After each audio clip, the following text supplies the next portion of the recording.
When I was little, my mother always used to tell me that she loved me more than anything in the universe, and that she would always do everything in her power to make sure I was happy.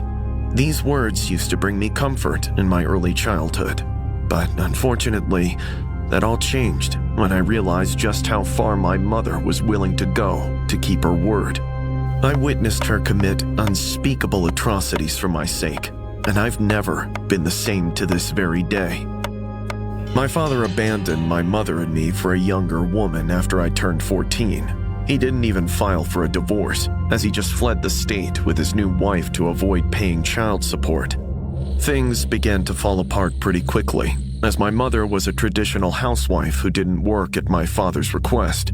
It was really difficult for her to stand up on her own 2 feet, but despite that, she did everything she could to support us by taking on several odd jobs. I tried to help out, as I attempted to find jobs of my own, but my mother wouldn't let me, as she said it was her duty to provide and that I was still too young to be working. Despite how hard she worked, we barely had enough to cover rent, and we had even less for groceries. It wasn't long before we began rationing our food, and we often starved ourselves on many nights. There was one particular night when I was starving so badly that I began to cry. So my mother came into my room and held me in her arms as she said, I know things are pretty hard for us right now, Charlie. And it breaks my heart seeing you like this.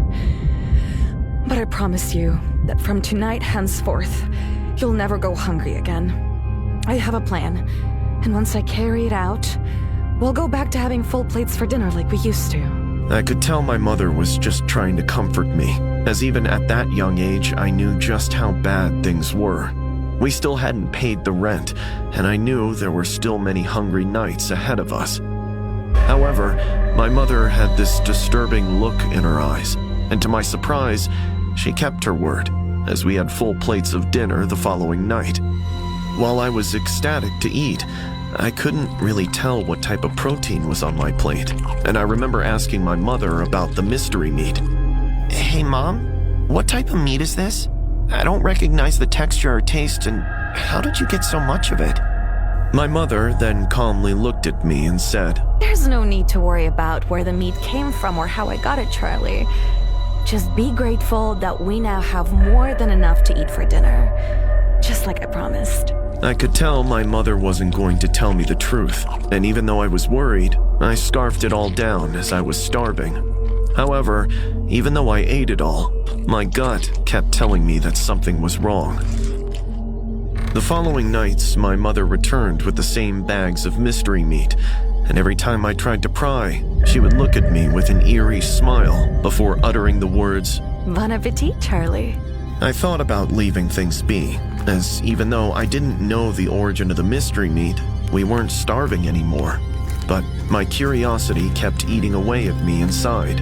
So one night, I decided to follow her. I trailed my mother after she left the house, and it only took a couple of minutes before I uncovered the horrific truth behind the mystery meat.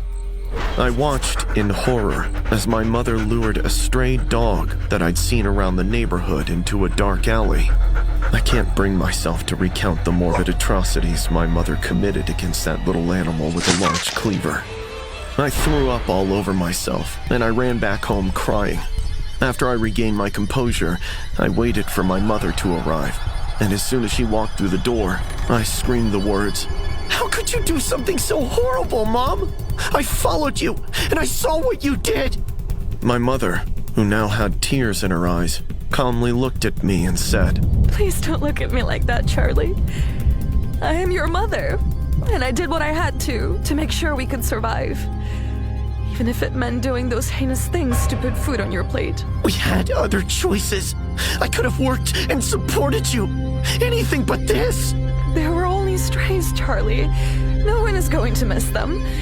Please don't make me feel even worse than I already do. Even if you had helped out by working, that wouldn't have changed our situation.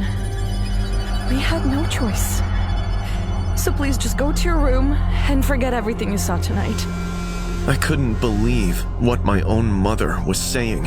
I'd always loved animals, and even if she asked me to let it go, I couldn't stomach the horrors I'd witnessed that night.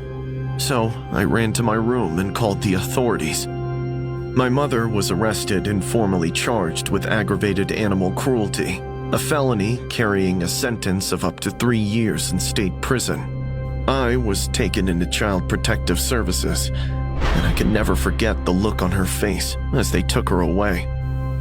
The decision that night has haunted me ever since. I kept telling myself I made the right decision by calling the authorities, but I couldn't help but feel like I'd betrayed my mother.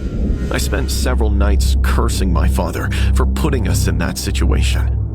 But in the end, I blamed myself, as I knew the only reason my mother did what she did was to put food on my plate.